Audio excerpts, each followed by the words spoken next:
Order! Order! You are an incorrigible delinquent at times. Behave yourself, man!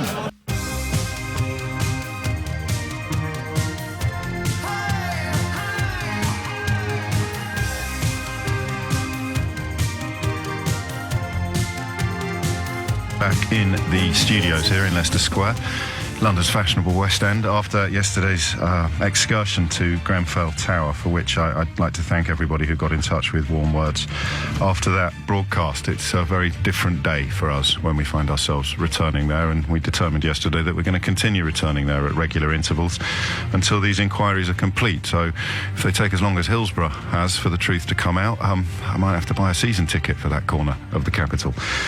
Today we begin with the Archbishop of Canterbury and Brexit and his calls for a ceasefire from insult and the use of pejorative terms about people at this time. Death threats and deselections greeted that vote in Parliament on Wednesday night, aimed at the 11 so-called Tory rebels, but I don't think either side is free from blame. And actually, I wonder whether I've already misspoken by talking of two sides. It seems to me there are myriad sides. You have people who perhaps voted to remain who are now persuaded that we should press on and seek to influence what the final outcome looks like. You have, and look, I've made no secret of where my feelings have led me since the vote came in. I was pretty careful, actually, before the vote. In retrospect, I think I made a mistake not being a little bit more upfront and declamatory before the vote, but, you know, who's going to pay any attention to me anyway? But I have noticed, and I think I can say this, can I, without upsetting you? On the Leave side, it's hard to find two people who agree with each other about what they voted for, why they did it, what they want to happen next, what Brexit actually means, what soft versus hard means. I just looked at a clip of last night's Question Time, which was characteristically pantomimish in its treatment of these incredibly important issues. I think the responsibility Question Time has, the role Question Time has played in reducing political discourse to a sort of yah-boo, sucks, conversation is something that we should probably look at when the dust finally settles.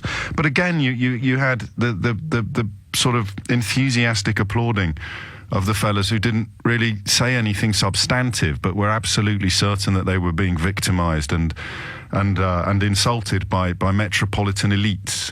A phrase that I still don't know really what it means. But the Archbishop of Canterbury has essentially called for a truce on insults over the festive season. I'm quite lucky on this one in that we've got a fairly broad consensus in the various different generations and corners of my family gathering on Christmas Day. There'll be one or two people around the table who voted Leave, but the majority didn't. I suspect we'll just not talk about it at all. I was looking at Facebook the other day. An old friend of mine was at her dad's. Her dad's in his 80s, and her husband and her dad were. I mean, she was quite upset. She was trying to see the funny side, but her husband and her dad, as on a sort of pre-Christmas visit, were practically coming to blows. So I waded in and suggested that they might like to put some of my podcasts on in the background to sort of calm the mood a bit and pour oil on the waters. But her dad was furious and still talking about beating the Germans in the war and that sort of thing. And her husband was furious and still talking about potential economic damage and how his own grandchildren were having their freedoms and rights removed on a whim. And you can see how quickly, I mean, you don't have to do what I do for a living to see how quickly these things can escalate into really unpleasant exchanges. And I like the Archbishop of Canterbury's suggestion. I like the Archbishop of Canterbury. He seems to be a little more worldly than the last fella, but although, you know, the last fellow was a holy man, clearly a very devout man, he did seem sometimes to misunderestimate, to coin a phrase, the forum, if you like, the public forum, the agora, the marketplace. He did seem to be a little bit removed from. If I was indulging in pejoratives and insults, I'd probably say aloof, but I'm not, and I don't want to. So I'd say a little bit removed from the sort of reality of political exchanges. Justin Welby, although he has the idealism of many religious people, he doesn't seem to have the naivety that some religious people who manage to sort of inhabit a holy bubble sometimes portray. So what am I asking you today? Well, I got a bunch of questions, actually. The first is, are you worried about Christmas because this one issue is still so live and so febrile. 0345 60600973. I mean, genuinely worried, or are you actually changing your Christmas plans because you can't bear the idea of having your sanctimonious Remainer son-in-law turning up to tell you that you're thick and racist and shouldn't have done what you did, or vice versa? You just can't face the idea of sitting down with your mum and being told all over again from her little sort of Cotswolds village how it's being overrun by Muslims and that's why she voted to leave the European Union. And I'd love to hear that, in the hope of together finding some way of observing Archbishop Welby's call for a form of truce. 0345 60600973 is the number that you need. The phones are working, by the way, which is both a relief and also slightly disappointing. I always like the kind of circus element.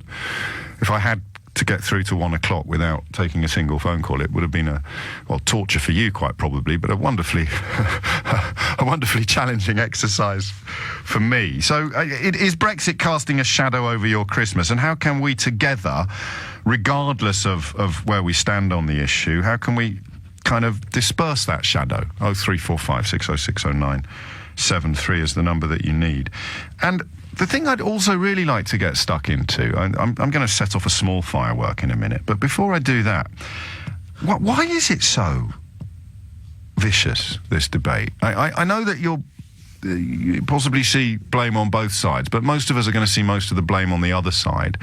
I'm as myopic as the next man on this one, sadly. I think that the really nasty abuse is a little bit balanced. I could imagine that if I'd voted to leave because I have a profound understanding, I believe I have a profound understanding of trade arrangements, and I really am supremely untroubled by the nationality of the people I live alongside or who comes and goes, enjoys the same freedoms to come here that I enjoy to go to 27 other countries. I imagine I'd feel a little aggrieved if I was being portrayed as xenophobic or racist. But the point is, when you're an arch Remoaner like me, you kind of see the reality. The reality is, I say pretty much, if we're doing an hour on Brexit, I will say 4 or 5 times in an hour, of course, nobody believes that everybody who voted to leave the European Union is thick or racist or both. Of course, that is a ridiculous assertion. And then within a second or two, you'll get a pile of tweets and texts coming in saying, how dare you accuse everybody who voted to leave the European Union of being thick or racist or both. So my blinker on this is, I know you are, but what am I? So I sit here very often and say, don't be ridiculous. I've got family members and very, very close friends, my daughter's godfather, all sorts of people I know who voted to leave the European Union, some of whom have changed their mind, some of whom have not, and the idea that I would be portraying all of them as thick and xenophobic and all the rest of it is absurd. But if you are in the trenches on this one, and these are the people that I think Justin Welby perhaps underestimates the stubbornness of. If you're in the trenches on this one, you hear somebody like me say, of course nobody is suggesting that, and you just start screaming, how dare you suggest that thing that you've just insisted you're not suggesting? And I don't know how you pour oil on those particular waters. I really don't. Maybe we can work out how today. But if we did take a step back, and this is going to leave you with the heavy lifting, I think, because I'm not sure I can yet. If we did take a step back, would we be able to work out why this is now so vicious, vitriolic, and ugly? I can explain it from the Remain side of the argument, and I think there's a panic, a genuine fear that we're doing something really, really dumb. You're allowed to believe that, and of course, in an ideal universe, you'd now weigh up the evidence that we are against the evidence that we're not, and everybody would agree on a kind of rational scientific conclusion. But we're not robots, we're not computers, and emotion plays a huge part in this debate.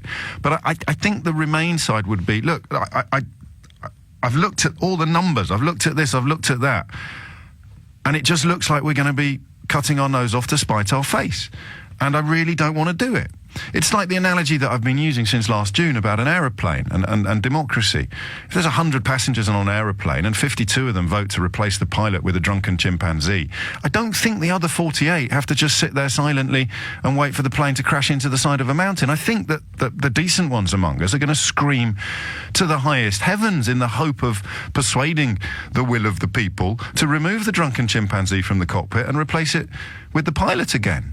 But that's not necessarily the accurate analysis or the correct perspective. I'm just trying to explain why passions run high on this side of the debate.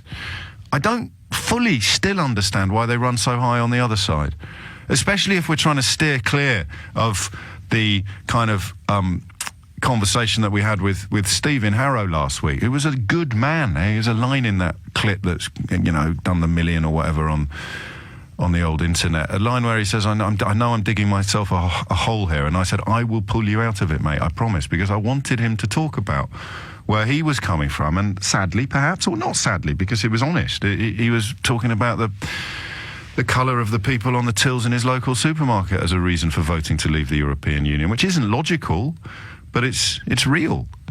So why has it become so horrible, so vicious?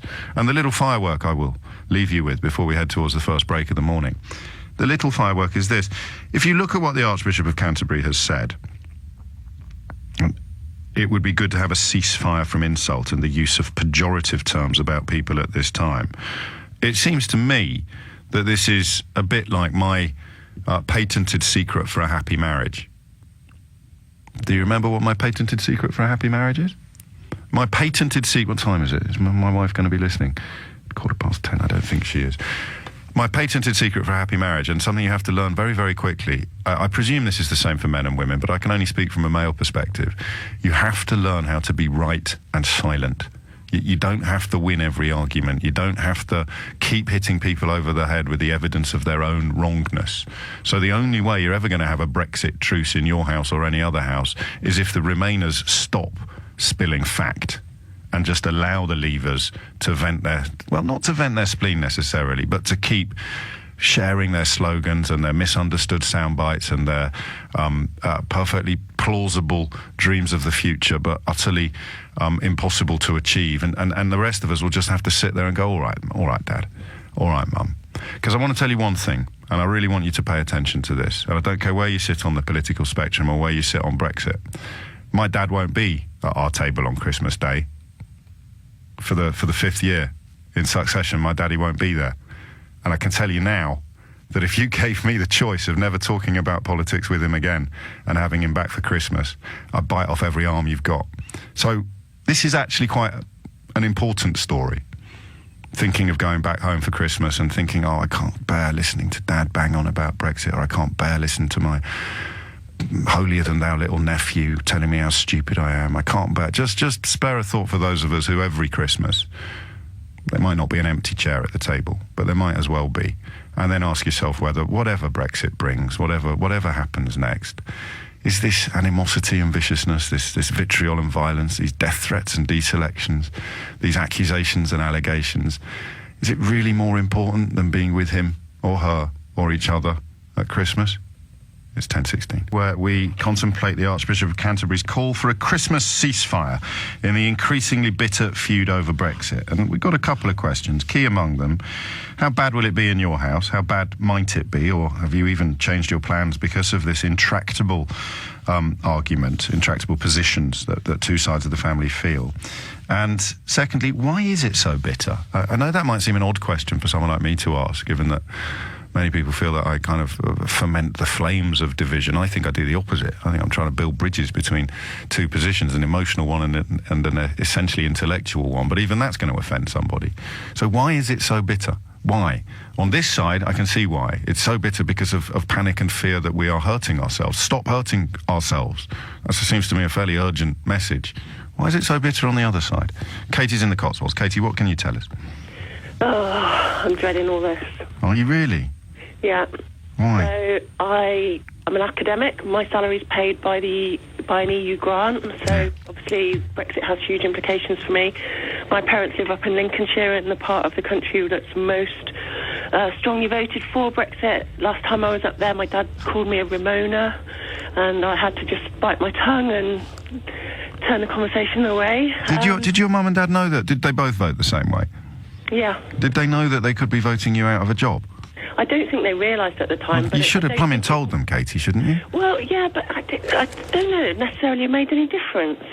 And the massive irony is, my mum's like a lay minister. She's very religious, and she doesn't see the kind of for me, it is almost irony of the situation where you're so hostile to people coming into the country and yet preaching love thy neighbour and all of that at the same time. Well, she's not alone in that, is she? There's plenty of people who profess to value Christian ideology or Christian doctrine and manage to sort of turn the other eye rather than the other cheek when they're presented with the parable of the Good Samaritan or something similar.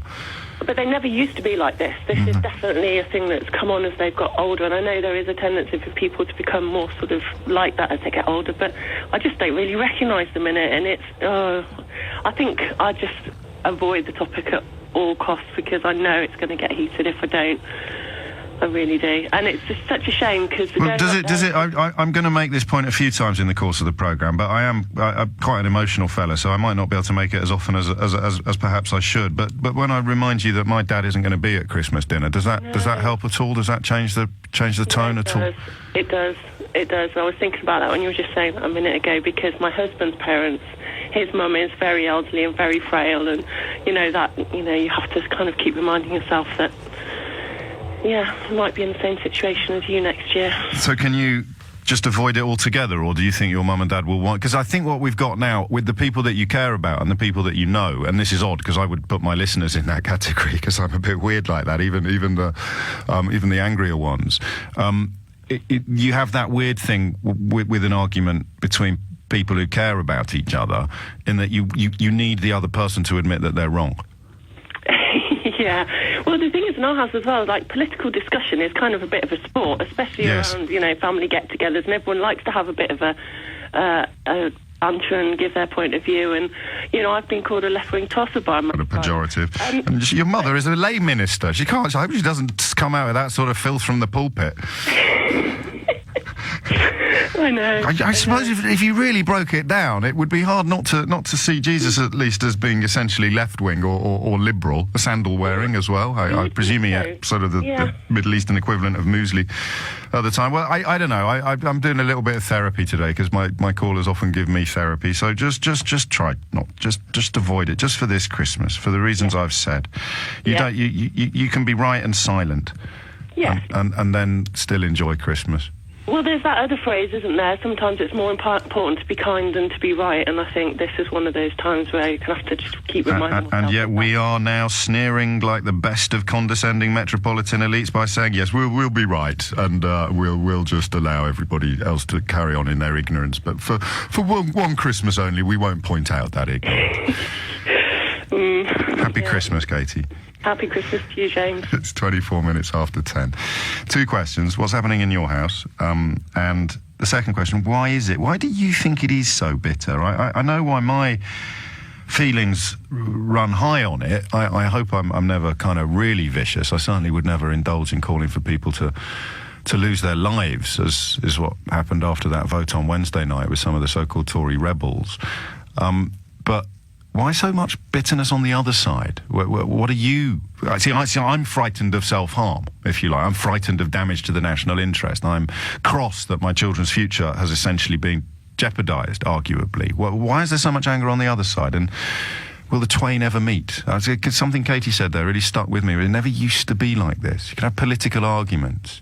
If Dad was still alive, Mum insists he would have kind of come round in the end to voting to remain. I'm not so sure. Dad and I were having some fairly predictable arguments about it. It was a long, long time ago, before there was even a referendum guaranteed. But we were beginning to sort of have those discussions in an EU-flavoured way rather than in a domestic politics flavoured way. So I don't know, but I know that on an entirely selfish level, I'd Brexit times a million if I could get him back.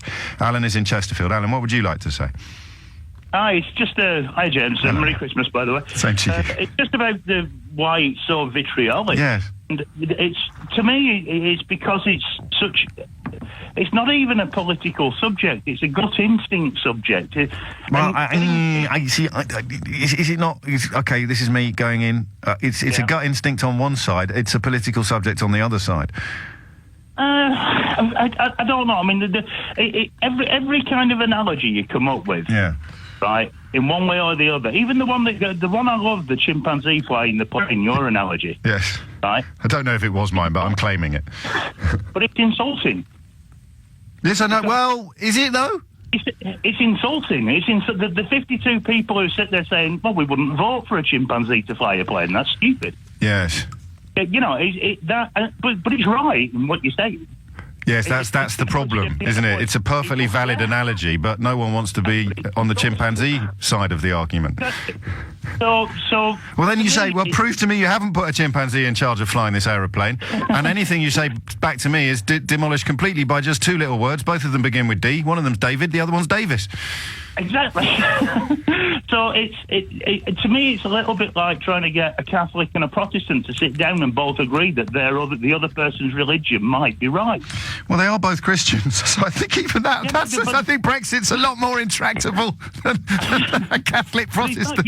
You're never going to convince people who have got a gut feeling that the EU is bad for them that it's good for them. It can't be a gut feeling in the purest sense of the phrase, though, because that would involve that would involve them arriving at that conclusion without 30 years of grooming. So you've had pretty much since Boris Johnson arrived in Brussels as the Daily Telegraph's correspondent after being fired from the Times for making up quotes from his own godfather. Pretty much from that moment on, there's been a drip feed into the British public discourse that the EU is somehow our enemy and wishes us harm. So it's not a gut feeling, it's a response to a grooming process. Well, no, okay, but now I've insulted them all over again. Exactly, but a response to a grooming process from either side, Remain or Leave, a response to a grooming process is a gut feeling. When you put logic into it, when you put factor in, it's like your mate Steve in Hemel last week with his, Harrow, yeah. You know, he's got a gut feeling we'll be better off out of Europe, and it's based around the fact that there are brown people serving him in Tesco's. So you could argue for several hours over Christmas dinner, and that argument can never end, because the number of brown people in Tesco's has nothing to do with European Union membership. So you will just sit there smashing yourself over the head with a turkey drumstick. Exactly. Now, I mean, I've got it in my family. My family, my father lives in France, my stepmother lives and my brother lives in France. My other stepfather lives in Yorkshire.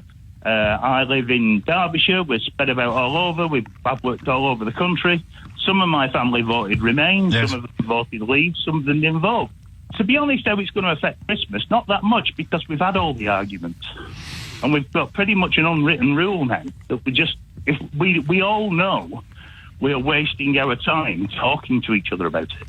Yes, and that's awful, though. I mean, that's almost the saddest thing of all. It speaks of an utterly unbreachable, uncrossable gulf between half of the country and the other half. Like a Catholic talking to a Protestant. You're sticking with that, aren't you? All right, you can have that. I'm keeping the chimpanzee.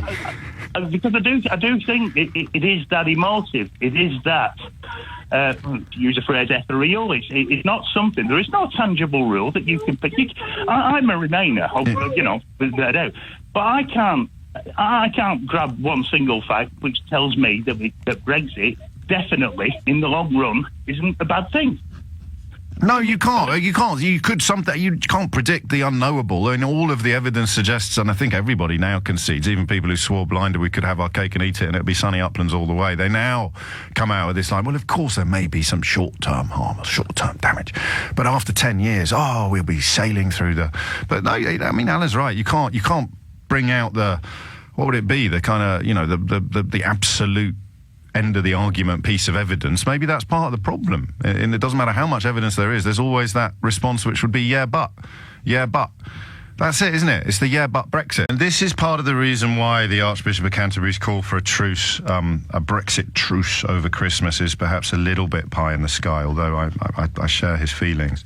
You remember when I opened the show, I spent about 3 or 4 minutes saying it doesn't matter how many times somebody like me says that to suggest all people who voted to leave the European Union are thick or racist or both is absurd and offensive. It's a ludicrous position. It would involve me levelling those accusations at my daughter's godfather, at my stepfather-in-law, at various friends, colleagues and family members. You heard me say that several times, right?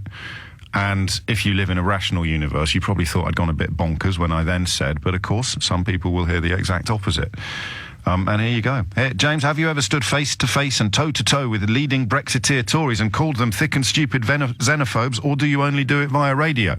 So that person, presumably a Brexiter, heard exactly the same introduction to the programme that you heard and concluded that it was me calling everybody that voted to leave thick and stupid and racist. I mean, it leaves you with one conclusion, doesn't it? Or two conclusions, one choice. Either that person is a bit dopey, because you've literally heard me say this is black and insisted that I've said this is white. Or there's something psychological about it, which is why I use the word grooming. So what's it going to be like in your house at Christmas? 0345 6060973. And why do you think, and obviously the Leave side is probably more valuable to me than the Remain side on this one, because I understand why my feelings run so high, but on the other side, why do they run so high? I'm just going to read you this from Jonathan Weinberg, who is a journalist and a regular listener to the programme. Top discussion on that, Mr. James O.B.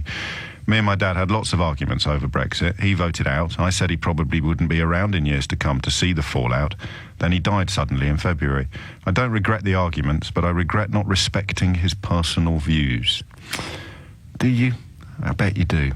But equally, when does a view become unworthy of respect, however personal it may be and however much we love the person holding it? For me, historically, it would be linked to the amount of evidence you could provide to support it. But then I return to my inbox and I can read you something that demonstrates why evidence doesn't matter.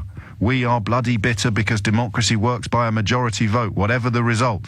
We voted as leavers and suddenly greedy so-and-so switched the rules of democracy and they are the privileged in the seat of power. And that's not an opinion you can respect because it's not supported by anything. We're back to the chimpanzee flying the plane. Seriously, do you really still think it's a good idea that chimpanzees flying the plane? I am not working out whether it's a good idea or not. I voted for it and I counted, and you're not allowed to say that it's a bad idea to have a chimpanzee flying the plane, in your opinion. Brackets. Cindy's in Chiswick. Cindy, what would you like to say? Hello, James. Hello, Cindy. I voted to Remain. Yes. The rest of our family voted Remain. We're a family of mixed heritage. My late mum, was Irish, and my dad's from the West Indies. And my dad was encouraged, like many migrants in the early 60s, late 50s, to come over and work and contribute. And he did. He worked hard.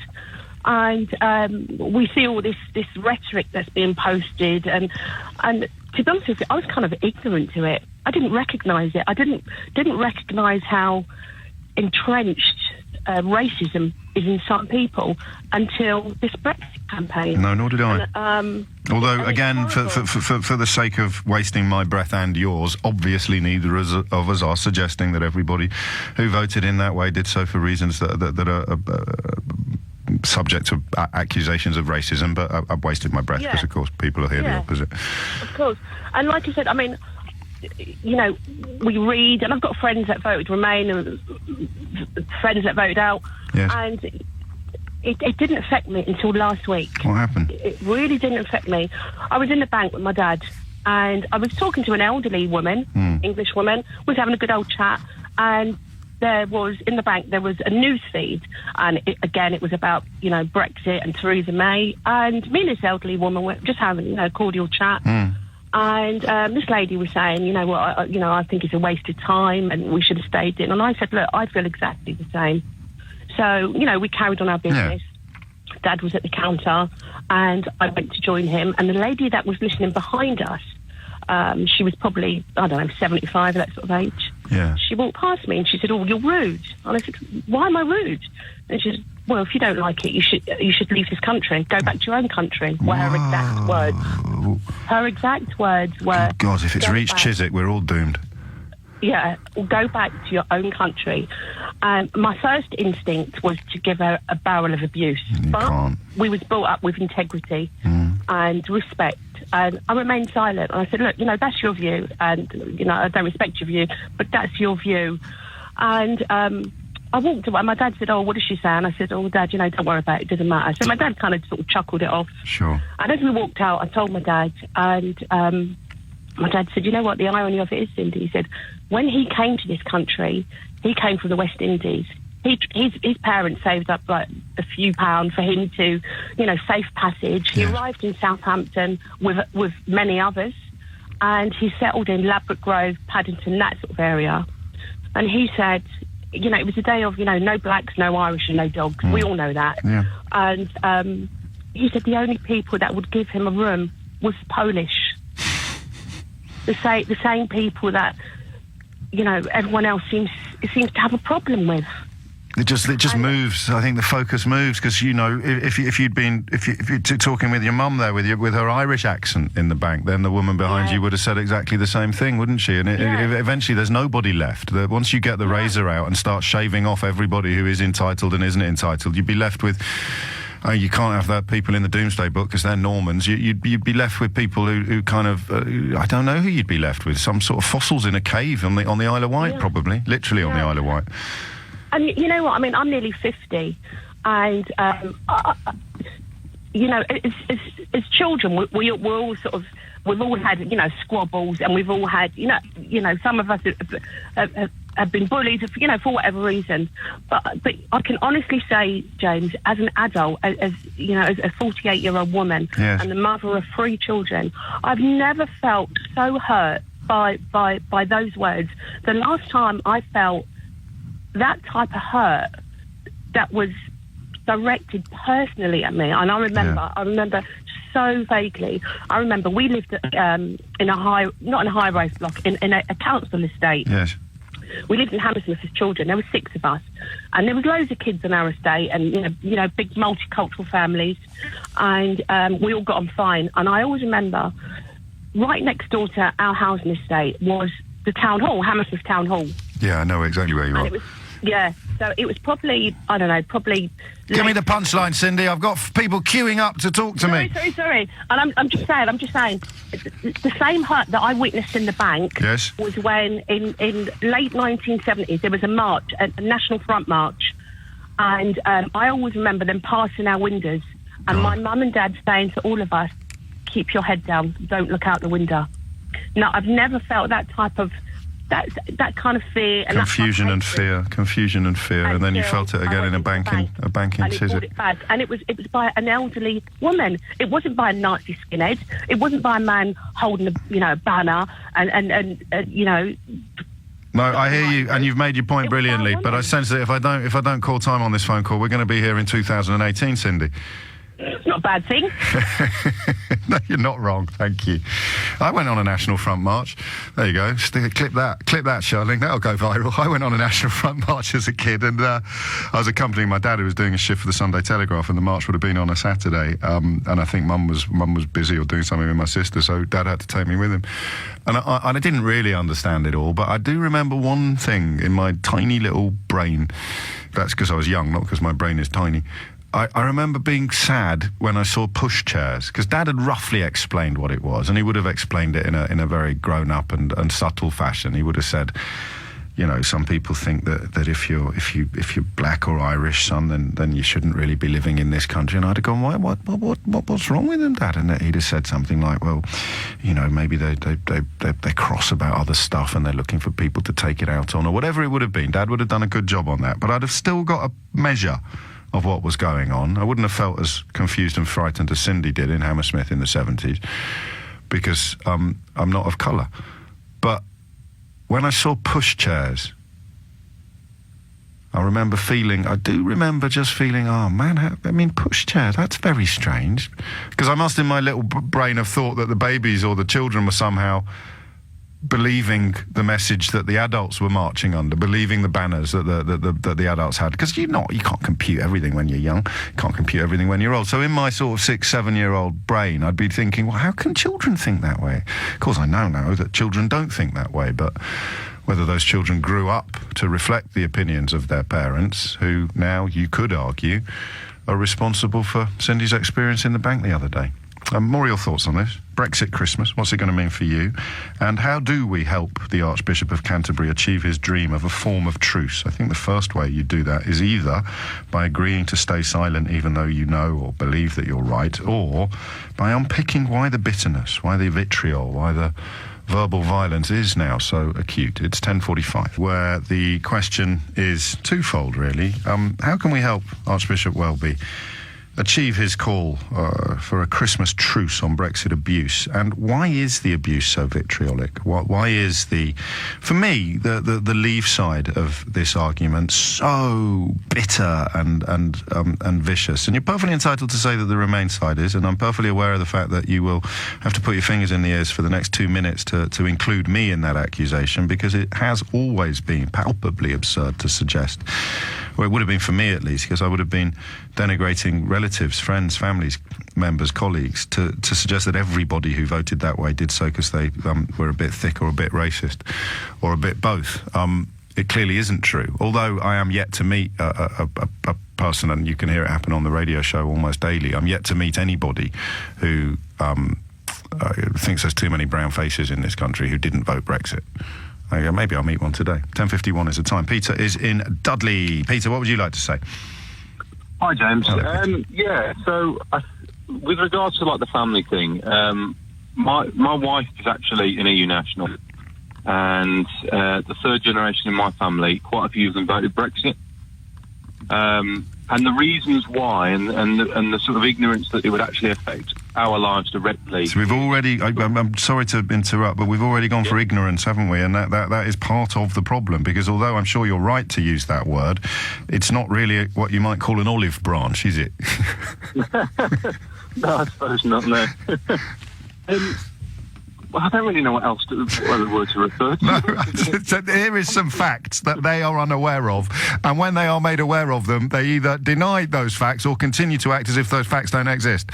What do you call it if you don't call it ignorant? I don't know. I don't know what to say. I mean, it has affected us, and actually, both me and my wife have thought about it, and our decision has been to, at the end of this year, she'll be leaving the UK and moving back to the country of origin, and I'll be shortly following her afterwards. Oh God! Well, that's not funny.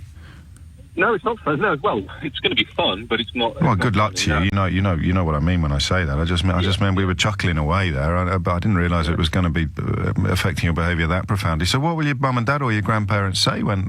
Presumably, you've told them this, and you've told them why. I'm not being funny on this one. I'm being Dad. The ones that voted Remain know that we're going. We still get to broach the topic with the ones that voted Leave, not because of like a spiteness or anything like that. No, of course. It's there's quite a bit of conversation to get to the point where they realise what our reasons are for going. Yeah. And they will. I mean, they will feel a degree of responsibility for your decision, and that will be a very uncomfortable message for them to receive. They're my family, and I don't want to put them in, they're elderly. I don't want to put them in the position where they feel like, they've had a direct impact on it, because of course, they're just a couple of people in a group of people that voted one way over another way. Yes. But it's a tricky one, really, because... Well, one of the first things we learned when we started talking about families like yours and marriages more pertinently like yours, one of the first things we learned was family members or friends or colleagues turning to their EU citizen friends or family members and colleagues and saying, "Oh no, I didn't mean you." Yeah. There's too many of them, but I don't mean you. That was I don't mean you. No one meant people they knew. Hardly anybody meant people they've actually encountered or met. Everybody meant the people that they've read about in the Daily Express or the Daily Mail, or the exaggerations and the embellishments that have popped up on their Facebook feed. They never meant your wife. They never meant her. We never meant you. It's the faceless hordes we've got a problem with. Yeah, and it's... I mean, Brexit definitely has influenced our decision. I mean, we have our own reasons additionally as well. Good. But one side of it was when we looked at my wife's prospects, the feeling, the atmosphere, and certainly she feels it more keenly than I do, is that who would employ her and what? And there's a bit of self-doubt as well. I don't speak English maybe as fluently as I should do, even though she can understand black country, so I think that pretty much makes it okay to work in most companies in the region. But and uncertainty. I mean, you remove uncertainty regardless of what transpires. This is why I'm a little bit impatient with the kind of just wait and see for 5 or 10 years. Things might be a bit choppy, but at the end of that, it'll be absolutely fine. There's an arrogance in that argument that's almost unbelievable, but it's an arrogance born of desperation. Because, 2 years ago, exactly the same people who said that were saying things will get better immediately, things will improve immediately. So rather than saying I was wrong, they just now change the story, change the record to, there'll be a period of instability and uncertainty and possible decline, but after that we will rise, phoenix-like, from the ashes of Brexit and rule the waves once again. And here's a sign of forelock tugging, which is also part of this debate. James, is Jacob Rees-Mogg dumb or an idiot? Your brain is still small, from Jim. Mate, I've been saying all morning that nobody is suggesting everybody on the Brexit side is thick or racist or both. But you hear what you want to hear, Jim, which means that perhaps you are yourself leaving yourself open to an accusation of let's say, willful misunderstanding. You're choosing not to understand what I'm saying, because understanding what I'm saying would leave you feeling rather small and lonely, I suspect. But that's, again, just proof of the pudding that I've been serving up all morning, all year, for the last 18 months. Jamie is in Shirebrook. Jamie, what would you like to say? Hi, James. Hello, mate. First-time caller. You're very welcome. Where is Shirebrook? It's north-east Derbyshire. We're sports directors, the big warehouse. Okay. Basically, I think why there's... So near Bawtry. Are you near Bawtry? No, it's near Mansfield. Mansfield. So near the Nottinghamshire border. So mining country. Yeah. Got ya. Mining country. Got ya. Big leave area. Was it? I think part of the reason there's polar opposites is, I think a lot of it is to do with we don't really think we're going to leave. I think in the end it's going to be fudged and we're going to stay in. That's chapter 2 of the conversation. Chapter 1 would be, in terms of the intractability of the two positions, would be a proper understanding of why you want to. Well, I mean, the reason I voted to leave is basically Shirebrook's a small mining town. That's obviously, mining's not here anymore. But Sports Direct is in Shirebrook, and literally we've had, a couple of thousand Eastern Europeans come in, and don't get me wrong, they sound. I live next door to one on either side, you know what I mean? Yeah, the ones are fine. Yeah, they bob on, I ain't got a problem with them. It's just the amount that's come to Shirebrook that seems to put loads of pressure on doctors, dentists, housing property. I mean, we've just bought a new house, but houses are going so quickly from people buying to let because they never got a guaranteed income.